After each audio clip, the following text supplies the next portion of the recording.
I can't go on living. The voice muttered so softly that I almost missed it. Come home. I tried to sound as cheerful and upbeat as possible, but my voice quivered. A quiet silence ensued. Is it okay? With a hesitant voice, I couldn't help but shed a tear. This is your home too, you know. After that, there were no words, we just cried together. My son, looking somewhat embarrassed as he opened the front door, seemed to have put on more weight than when we last lived together. No, that's not right. Upon closer look, he was swollen. His father and mother-in-law had been siphoning off his salary, and he had been surviving on instant noodles for all 3 meals. It's impossible for anyone to maintain physical and mental health in such a situation. I closed my eyes, taking a deep breath to contain my anger. I've been put through a lot by my husband and mother-in-law, but this was the first time I felt this enraged. A mother's role is to protect her son. Just 2 more months. With determination, I opened my eyes and said to my son, "Can you hang in there for just 2 more months? By then, those 2 will be going down to hell." No, they'll probably send themselves there. My name is Mary, 50 years old. I work in accounting at a company and live alone in an old 2-bedroom apartment in New York.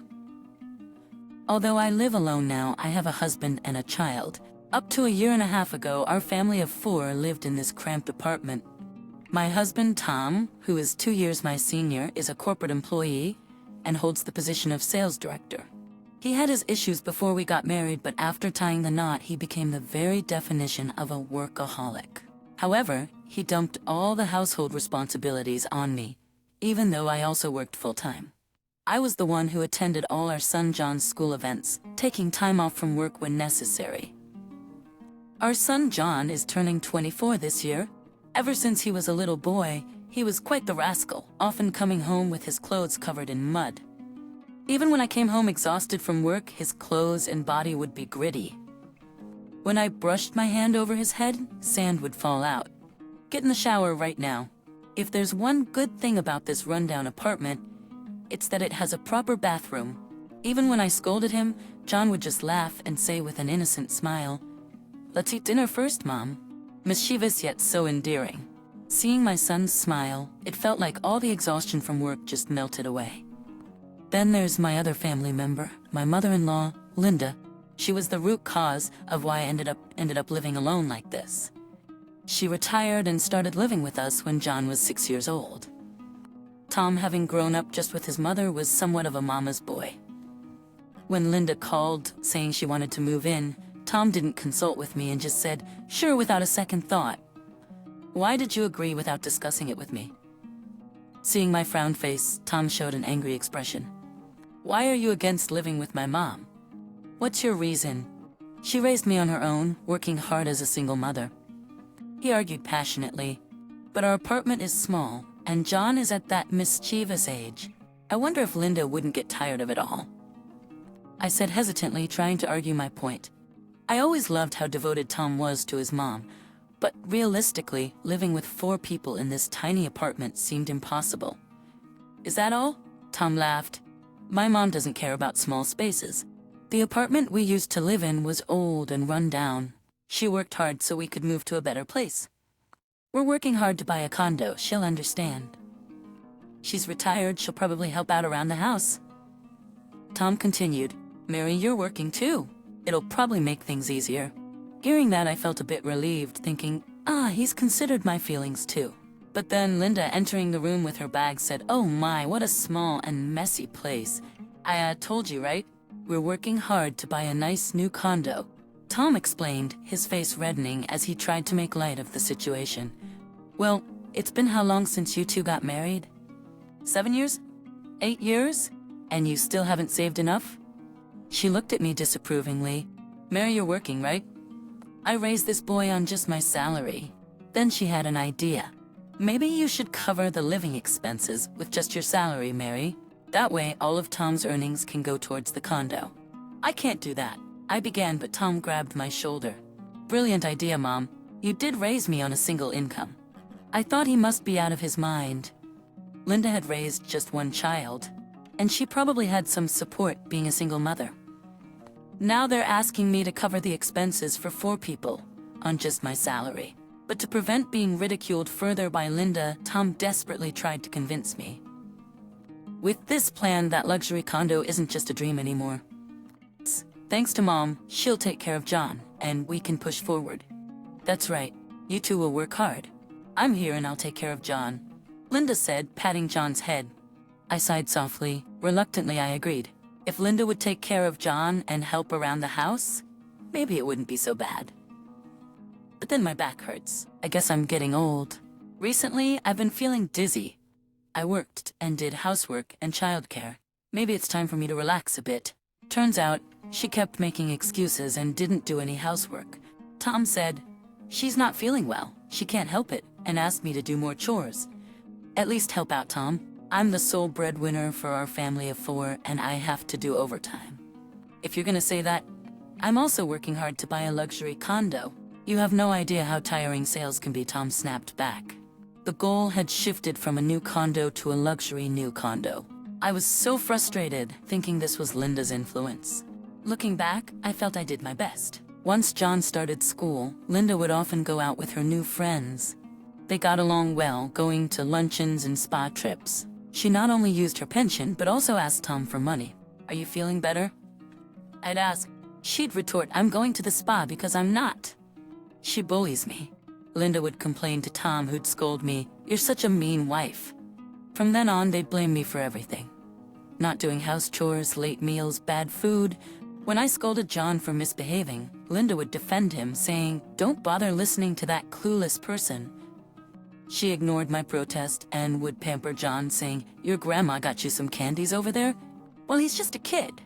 Naturally, he'd be more attached to a grandma who always spoils him than a nagging mother like me. Gradually, he stopped listening to me, and Linda even took him away from me. John started working after graduating from college last year. And then, out of the blue, he announced, "We bought a brand new luxury condo, so we're gonna move." We? I found the way he phrased it odd. I had suspected for several days that the 3 of them were up to something. "Yeah. Oh, and we'll leave the furniture and appliances for you to use. We'll buy new ones." I couldn't help but wonder why I had put up with this for so long. Still, the idea of finally being free from these 2 overwhelmed me. People must wonder why I never divorced. Of course, I had brought up divorce before, but Tom, always concerned about what others think, never agreed. That's one reason. And the second reason? He said, "If we divorce, you'll never see John again." No matter how much they despised me or looked down on me with mocking eyes, John was my son. The thought of never seeing him again was unbearable. I wanted to witness his growth. But now he's an adult. He can earn his own money and make decisions for himself. I believed he would do just fine. Take care. I waved goodbye to the 3 of them with a smile. A year and a half later, I received a letter. "Let's divorce." That's all it said, along with the business card of the lawyer. Tom, now holding a position as a department head, surely cares about public opinion. Even so, to send such a letter, after all this time refusing to divorce, I was flabbergasted by his audacity. Did he finally cross a line? I pondered as I opened my apartment door. Suddenly my cell rang. The screen showed John's name. I answered immediately. "Hello?" There was silence on the other end. I repeated, "Hello? John?" After a moment, I heard quiet sobbing. "Mom, help me." "What?" I can't take it anymore. On the other side of the phone, my son John, who should have been a proud adult, was crying. His stifled sobs were audible, interspersed with him trying to swallow his tears. His choked-up voice resonated through the receiver. "Something happened? How about your dad and grandma? They're out having dinner together." "Dinner? Just the 2 of them? What about you? Did you already eat?" "I'm eating now. Instant noodles." "Oh, I couldn't understand the meaning. Neither the reason for the call nor why he was crying. "John, what's going on? Can you explain slowly?" I finally grasped the situation after listening to John's hesitant explanation. In their new place, a luxury condo, those individuals were enjoying themselves, and they were forcing John to endure the same treatment they had done to me. No, it was even worse. I could at least cook meals within my means. Of course, not luxurious meals with premium ingredients. But I managed to prepare enough for 4 people using discounted or inexpensive ingredients. When I got a job, Grandma said we should open a bank account for my paycheck. So we did it together. She said I'd need to contribute to the household expenses. I thought, well, it's Grandma. I even entrusted her with my ATM card. It was fine at first. I even received an allowance, but then gradually my allowance kept decreasing. Meals that used to be ready-made and laid out on the table disappeared. For a while now, I have not been receiving any allowance and have been eating instant noodles for all 3 meals. John chuckled weakly. I even bring instant noodles to work every single day. My colleagues tease me about it. I just laugh it off, saying, I love instant noodles, you know? Living in such a luxury condo, and yet, John continued with a self-deprecating laugh. I can't go on anymore. His voice was so soft, I almost missed it. Excuse me? I was about to ask, but I didn't. I couldn't just say, what are you talking about? Instead of blaming or scolding my son, I said as a mother, come back home. I tried to sound as cheerful and upbeat as possible, but my voice trembled. A heavy silence followed. Is it okay? I couldn't hold back the tears hearing his hesitant voice. This time I said it. This is your home too. After that, there were no words. We just cried together. The next day, my son, looking somewhat embarrassed as he opened the front door, seemed to have put on more weight than when we last lived together. No, that's not right. After staring at him for a while, I realized he was swollen, not fat. Being exploited for his paycheck by his husband and mother-in-law, he only ate instant noodles for all 3 meals. There's no way he could maintain a healthy body and mind with that. Be you okay? Well, not really. I've got a headache and I'm feeling dizzy, he added with a troubled smile. Lately, I've been running out of breath easily, too. I closed my eyes and took a deep breath to suppress my anger. I've been through a lot with my husband and mother-in-law, but 'twas the first time I felt this angry. A mother's duty is to protect her child. Just 2 more months. I opened my eyes determinedly and said to my son, can you bear with it for just 2 more months? If he did, we could send those 2 to hell, or better yet, they'll dig their own grave. The first thing I did was contact a divorce lawyer. Then I had John write his resignation letter. Okay? Eat instant noodles at home as you've been doing, but try to eat something nutritious at work. Saying that, I handed him some money. Don't those 2 find out you have this money, okay? I had an appointment to meet Tom. We agreed to meet at a cafe after work. It's been a while, looking at Tom, who had taken the seat across from me. I sat across from him thinking to myself, I knew it. He looked every bit the man living in a luxury condo, dressed in a high-end suit. Still, he was as vain as ever, always worrying about what others think. Such a shallow man. How's John doing? I asked. He responded with, of course he's doing well. He has his own room now and is living comfortably. I couldn't help but wish he would marry soon so we could all live together. Are you happy to have grandkids? I asked, knowing he used to be indifferent to parenting.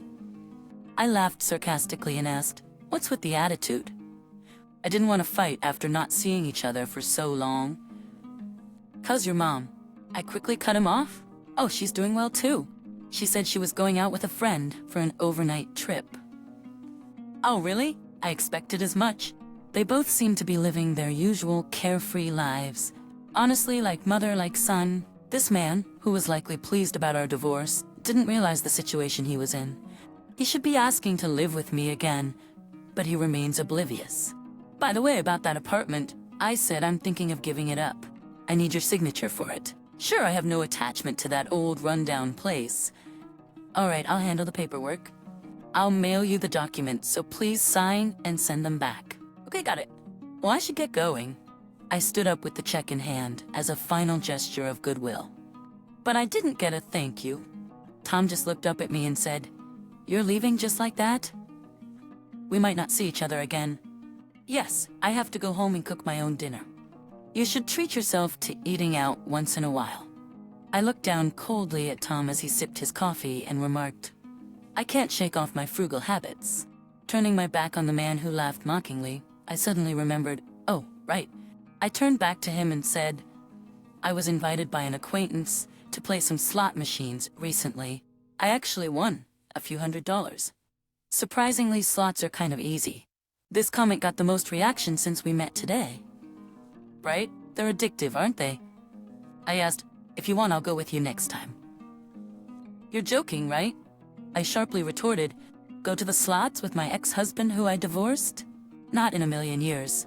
With that, I turned my back and started walking away. Now the seed has been planted. Whether that seed withers or grows into a massive tree, it's up to you, Tom. 2 months later, I approached John, who was holding a bouquet of flowers. Finished with your last shift? I asked. Yeah, they even threw me a farewell party. It made me realize that it was a pretty decent job. Maybe you wanted to stay longer? John shook his head. No, it's okay. I got an offer from another company last week, so I'm gonna start fresh next week. John had been discreetly moving his essential belongings, trying not to alert Tom and Linda. All he had was a single bag, just enough to leave his painful past behind. He left home this morning as usual and applied for a new bank account for his paycheck and severance pay. The reason he never changed his bank account before was because he believed that the greedy Tom and Linda would never allow it. If they kicked him out, he thought he would be penniless and homeless. Living in such a toxic environment probably clouded his judgment. Even if he had come to my apartment, he would likely be found and dragged back. So I asked him to keep living his life until he could move to a new place. Shall we go now? I asked as I finished moving during the day. I handed the keys to the new place to John. Amazing, Mom. Buying a condo in just 2 months? John exclaimed, it's a used one, and it's not that big with just 2 bedrooms and a living room. And we'll have to pay for it for a while. Still, it's money I saved up over the past 1.5 years, almost entirely for myself.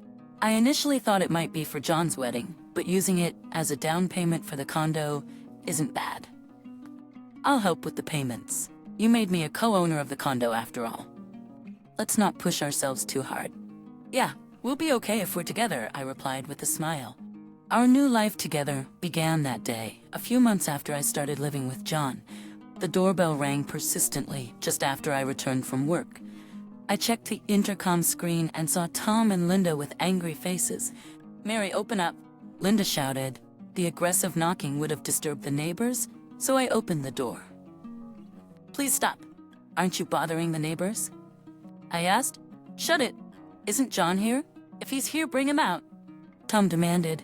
He's here, isn't he? Linda added. Just come in. You're causing a scene for the neighbors, I said, trying to defuse the situation. Tom and Linda sat on the living room couch, desperately trying to persuade John, who sat opposite them. John, your home is that condo over there, right? Want to go home with Grandma? Linda asked. When John didn't respond, they accused me. You lured him away, didn't you? Tom accused. More importantly, how do you know this address? Linda added, I never told you about my new condo. I staked out your office and followed you here. I figured you took John based on when you moved, I explained. Moved? Give John back. Damn kidnapper. John snapped at those words. I chose to come here on my own. She's been protecting me. I'm an adult. I should be able to decide where I go. At John's words, Linda's tone instantly softened, almost cooing. We were just worried. When we called your office, they said you quit. You changed your cell number, and we couldn't reach you. That's right. Even if you're an adult, you're still my child. Did you think we wouldn't worry when you suddenly disappeared? John let out a bitter laugh. You were probably just worried about the money since it stopped coming in. What are you talking about? I have way more money. I bought you that fancy condo, not some second-hand place. I couldn't help but laugh at the absurdity of it all. What's so funny? After having my laugh, I looked at them both squarely. To begin with, your plan was flawed. Just because one income increases, you thought you could ditch the other. Just how long do you think I've been working at my company, and how many raises do you think I've had? Proud Tom shot back at my mocking tone. But with just one person, expenses are less. Even considering the condo fees, it's not as expensive as that old apartment's rent. If you had lived a normal life, 2 salaries and 1 pension would have sufficed. But wearing flashy suits and going out every night, how did you think you could sustain such a ridiculous lifestyle? The two fell silent, though Linda looked bitter. I didn't let up. By the way, Tom, is your new girlfriend pretty? Much younger than you? Or both? What? Tom's face paled. What are you getting at with how much you resisted divorce because of what people might think? Your new partner must be someone to be envied. I thought she might be rich, but considering how desperately you're chasing John, that seems unlikely. This was news to Linda, who was wide-eyed. You're not telling me you've been lavishing money on that woman. No wonder you stopped giving us money. So that's it. Enough. That's why I never introduced her. How long do you plan on leeching off your child? John's exasperated look said it all. We stood up simultaneously. Can you continue this discussion in your luxury condo? If you linger any longer in our home, we're going to call the cops. They glared at us, spewing curses as they left. The reason Tom had been so desperate? He had been showering a young woman with money, and she mistakenly believed he was wealthy. Decked out in high-end suits and buying her anything, it's no wonder she thought so. Eventually, Tom, unable to win John back, fell into his old vices, gambling on slots, horse racing, and various other activities. As a result, he went bankrupt. Selling the condo might have been a solution, but he had already taken out a substantial loan against it. He was dumped by his girlfriend, lost trust at his job, and now apparently lives in an even worse apartment than before. I knew all of this because Linda came over with some sweets, complaining endlessly. She claimed she was apologizing, but it seemed her true intent was to live with us. I'll pay for my stay from my pension. Of course, we politely declined with a smile and sent her on her way. And home. Every time I come home, my son's smiling face greets me. Oh, welcome back, he says. We've got beef stew for dinner tonight. Wow, you made dinner? Thanks. Yeah, I managed to get off work on time today. My son takes a bite from the plate I hand him and gives a thumbs up, saying, "This is good. Awesome." John and I, a close-knit father and son, are living a harmonious life. John has gotten a lot healthier, having recovered from some health issues. Can you pack lunch for me again tomorrow? I'm gonna wake up early and help out. You can eat out sometimes, you know? Nah, your lunches are the best. Saying that, John grins like a little kid,